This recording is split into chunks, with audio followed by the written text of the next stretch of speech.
ପିଲାମାନେ ଧାଡ଼ି ହୋଇ ଛିଡ଼ା ହୋଇଯାଅ। ସମସ୍ତଙ୍କୁ ଗୋଟିଏ ଲେଖାଏଁ ମିଠା ଦିଆଯିବ। ଆମର ଗୋଟିଏ ଝିଅ ହେଇଛି।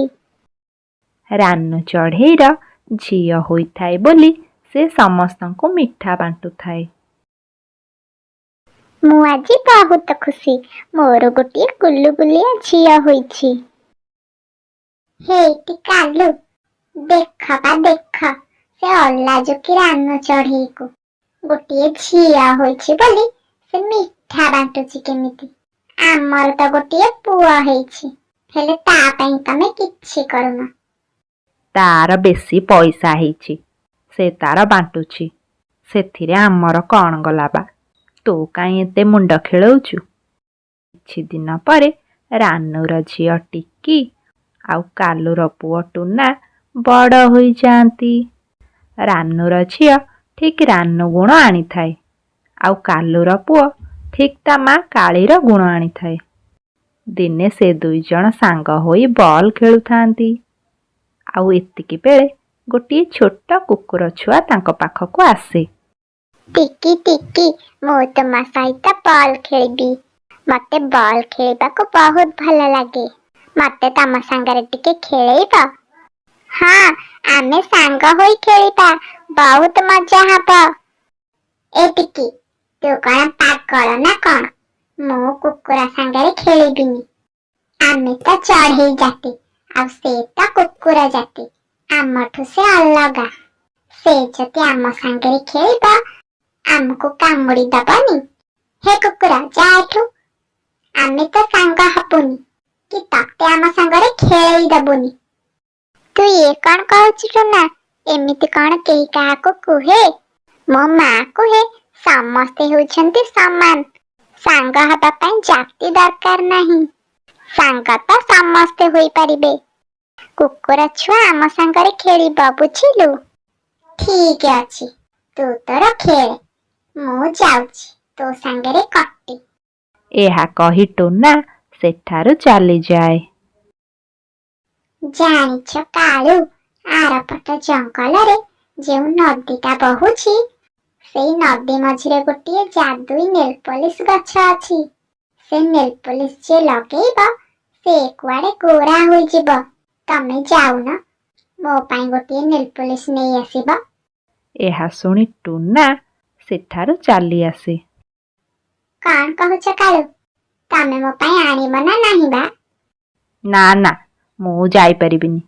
ମୁଁ ଶୁଣିଛି ସେ ଗଛକୁ କୁଆଡ଼େ ଗୋଟେ ଚିଲ ଜଗିଛି। ତା ହାତରେ ପଡ଼ିଲେ ସେ ମାରିଦବ।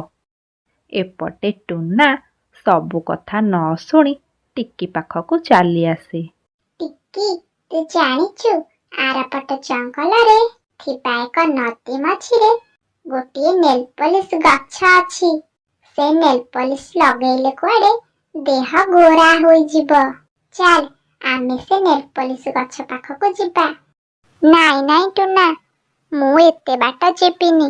ମୋ ମା ଜାଣିଲେ ମତେ ପାଟି କରିବ। ଆରେ ତୋ ମାକୁ କିଏ କହିବ? ଆମେ ସାଙ୍ଗେ ସାଙ୍ଗେ ଯାଇ ପଳେଇ ଆସିବା।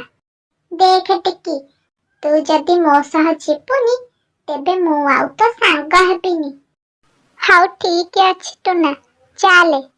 ତାପରେ ସେ ଦୁଇ ଜଣ ସେ ନେଲପଲିସ ଗଛ ପାଖକୁ ଯାଆନ୍ତି। ସେମାନେ ଯେମିତି ସେ ଗଛ ଉପରେ ଚଢ଼ନ୍ତି, ତାଙ୍କ ଗୋଡ଼ ଏକ ଅଠା ଲାଗିଥିବା ଜାଲରେ ଲାଗିଯାଏ। ସେ ଗଛକୁ ଜଗିଥିବା ଚିଲ ଗଛ ଉପରେ ଏକ ଅଠା ଜାଲ ପକେଇଥାଏ। ଟୁନା ଆଉ ଟିକିକୁ ଦେଖି ଚିଲଟି ସେ ଜାଲକୁ ଟାଣି ଆଣି ତାଙ୍କୁ ପାଣିରେ ପକେଇ ଦିଏ। ଅଠାରେ ତାଙ୍କ ଗୋଡ଼ ଲାଗିଥିବା ଯୋଗୁଁ ସେମାନେ ଉଡ଼ି ପାରନ୍ତିନି, ଆଉ ସେ ନଦୀରେ ବୁଡ଼ି ଯାଆନ୍ତି। ବଞ୍ଚାଅ, ବଞ୍ଚାଅ ଆମକୁ। କିଏ କୋଉଠି ଅଛ? ଆମେ ପାଣିରେ ବୁଡ଼ି ଯାଉଛୁ। ଆରେ, ଇଏ ତ ମୋ ସାଙ୍ଗ ଟିକିର ସ୍ୱର। ସେ ବୋଧହୁଏ ବିପଦରେ ପଡ଼ିଛି। ଏହା କହି କୁକୁର ଛୁଆଟି ସେ ନଦୀ ପାଖକୁ ଦୌଡ଼ିଯାଏ। ଟିକି ଆଉ ଟୁନାକୁ ନଦୀରେ ବୁଡ଼ି ଯାଉଥିବାର ଦେଖି ସେ କିଛି ନ ଭାବି ପାଣିକୁ ସିଧା ଡେଇଁ ପଡ଼େ। ଆଉ ସେ ଜାଲକୁ କାମୁଡ଼ି କାମୁଡ଼ି କୂଳକୁ ନେଇ ଆସେ।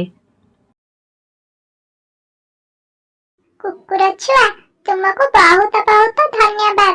ତୁମେ ଆଜି ନଥିଲେ ଆମେ ପାଣିରେ ବୁଡି ଯାଇଥାନ୍ତୁ।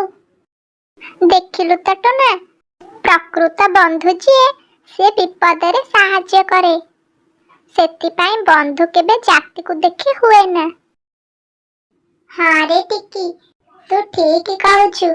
ମୁଁ ଏ ସାଙ୍ଗକୁ ଚିହ୍ନି ପାରିନଥିଲି, ହେଲେ ସିଏ ଆମକୁ ବିପଦରେ ଆଜି ସାହାଯ୍ୟ କରିଛି। ଆଜିଠୁ ତୁମେ ଆମ ସାଙ୍ଗ। ଚାଲ ଆମେ ସାଙ୍ଗ ହୋଇ ଖେଳିବା। ସାଙ୍ଗମାନେ, ଭିଡିଓଟି କେମିତି ଲାଗିଲା କମେଣ୍ଟରେ ନିଶ୍ଚୟ ଜଣେଇବେ। ଭଲ ଲାଗିଥିଲେ ଗୋଟେ ଲାଇକ୍ କରିଦେବେ। ଆଉ ଏମିତି ନୂଆ ନୂଆ କାହାଣୀ ଦେଖିବା ପାଇଁ ଆମ ଚ୍ୟାନେଲକୁ ସବସ୍କ୍ରାଇବ କରିଦେବେ। ହେଇଟି ଶୁଣୁଛ, ଆଜି ଘରେ କିଛି ଖାଇବାକୁ ନାହିଁ। ବଜାରରୁ ଯାଇ କିଛି ଖାଇବାକୁ ନେଇ ଆସ। ବାପା ବାପା, ଆଜି ମୋ ପାଇଁ ଚକୋଲେଟ ଆଣିବ। ନାଇଁ ନାଇଁ, ମୋ ପାଖରେ ପଇସା ନାହିଁ। ମୁଁ ତୋ ପାଇଁ ଚକୋଲେଟ ଆଣିପାରିବିନି। ହଉ ଠିକ ଅଛି, ତୁମେ ଯାଅ ଶୀଘ୍ର ଖାଇବା ଆଣ। ପିଲାଟା ମୋର ଚକୋଲେଟ ପାଇଁ କହୁଥିଲା, ହେଲେ ମୁଁ କ'ଣ କରିବି? ଯେତିକି ପଇସା ଅଛି ସେତିକିରେ ତ ଖାଦ୍ୟ ପାଇଁ ଅଣ୍ଟିବନି। ଆରେ ଭାଇ, କୁଆଡ଼େ ଯାଉଛ? ଏତେ ଦିନ ପରେ ତମର ଦେଖା। ହଁ ବଣ୍ଟି, ମୁଁ ବଜାରକୁ ଖାଇବା ଆଣିବାକୁ ଯାଉଛି। ତୁମେ କୁଆଡ଼େ ଯାଉଛ? ଭାଇ, ମୁଁ ଶୁଣିଛି ଜଙ୍ଗଲରେ କୋଉଠି ଚକୋଲେଟ ବର୍ଷା ହେଉଛି। ମୁଁ ତାକୁ ଖୋଜିବାକୁ ଯାଉଛି। ବଣ୍ଟି, ମୋର ବି ଚକୋଲେଟ ଦରକାର। ମୋ ଝିଅ ବହୁତ ଅଳି କରୁଥିଲା। ମୁଁ ବି ତୁମ ସାଙ୍ଗରେ ଖୋଜିବାକୁ ଯିବି, ଚାଲ। ଏହା କହି ସେ ଦୁଇଜଣ ଚକୋଲେଟ ଖୋଜିବାକୁ ଯାଆନ୍ତି। ଆଉ ଏତିକି ବେଳେ ଜୋରରେ ବର୍ଷା ହେବାକୁ ଲାଗେ। ଆରେ ବଣ୍ଟି, ଏତେ ଜୋରରେ ବର୍ଷା ହେଉଛି, ଆମେ ଆଉ କେମିତି ଯିବା? ଆରେ କାଳୁ ଭାଇ, ବର୍ଷା କମିଯାଉ ତାପରେ ଯିବା। ବର୍ଷା କମିବା ପରେ ସେମାନେ କିଛି ଦୂର ଯାଆନ୍ତି। କିଛି ବାଟ ଗଲା ପରେ ଗୋଟିଏ ଜାଗାରେ ସେମାନେ ବହୁତ ସାରା ଚକୋଲେଟ ପଡ଼ିଥିବାର ଦେଖନ୍ତି। ଆରେ କାଳୁ ଭାଇ, ଦେଖ ଦେଖ, କେତେ ସାରା ଚକୋଲେଟ ପଡ଼ିଛି। ବୋଧହୁଏ ଏଇଠି ଚକୋଲେଟ ବର୍ଷା ହେଇଥିଲା। କାଳୁ କାଉ ଓ ବଣ୍ଟି ପାରା ସେ ଚକୋଲେଟ ସବୁକୁ ତାଙ୍କ ବ୍ୟାଗରେ ଭର୍ତ୍ତି କରନ୍ତି। ସେତିକିବେଳେ ଗୋଟେ ଦୁଷ୍ଟ ଚିଲ ତାଙ୍କ ପାଖକୁ ଆସେ। ଆରେ ହେ, ଏଠାରେ ଏତେ ଚକୋଲେଟ କେଉଁଠୁ ଆସିଲା? ମୁଁ ତ ଏଇଠି ରହୁଛି, ହେଲେ ମୋ ଆଗରୁ ଏମାନେ ନେଇଯାଉଛନ୍ତି। ନା, ମୁଁ ଏମିତି ହେବାକୁ ଦେବିନି। ଏସବୁ ମୋର। ଆରେ ହେ ଦୁଷ୍ଟ କାଉ ଓ ପାରା, ତୁମେ ସବୁ କ'ଣ ପାଇଁ ଏ ଚକୋଲେଟ ଚୋରି କରୁଛ? ସବୁ ଚକୋଲେଟ ଏଠାରେ ରଖ। ଏସବୁ ହେଉଛି ରାଜକୁମାରୀଙ୍କର, ଆଉ ମୁଁ ହେଉଛି ଏ ଚକୋଲେଟର ଜଗୁଆଳି। କ୍ଷମା କରିଦେବେ ଆଜ୍ଞା, ଆମେ ଜାଣିନଥିଲୁ। ଏଇ ନିଅନ୍ତୁ, ଆମେ କିଛି ବି ନେବୁ ନାହିଁ। ଏହା କହି କାଉ ଓ ପାରା ସେଠାରୁ ଚାଲିଯାଆନ୍ତି। ଆରେ କାଳୁ, ତୁମର ଏତେ ଡେରି କ'ଣ ପାଇଁ ହେଲା? କାଳୁ କାଉ ଟୁନିକୁ ସବୁ କଥା କୁହେ।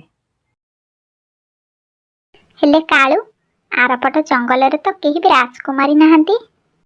ମତେ ଲାଗୁଛି ସେ ଚିଲ ବୋଧହୁଏ ମିଛ କହୁଛି। ମୁଁ ଯାଏ ଦେଖେ ପ୍ରକୃତ କଥା କ'ଣ। ଟୁନି ସେହି ଜଙ୍ଗଲ ଆଡ଼କୁ ଯାଏ। କିଛି ବାଟ ଗଲା ପରେ ସେ ଦେଖେ ସେ ଚିଲ ଗୋଟିଏ ଜାଗାରେ ବସି ଚକୋଲେଟ ବିକ୍ରି କରୁଛି। ଚକୋଲେଟ ନିଅ ଚକୋଲେଟ, 10 ଟଙ୍କାରେ 5ଟା। ଆରେ ଓ ଚିଲ ଭାଇ, ତୁମେ ଏତେ ଚକୋଲେଟ କେଉଁଠୁ ଆଣିଲ? ଆମ ରାଜକୁମାରୀଙ୍କର ଜଙ୍ଗଲରୁ। ହେଲେ ଏଠାରେ ତ କେହି ରାଜକୁମାରୀ ନାହାନ୍ତି।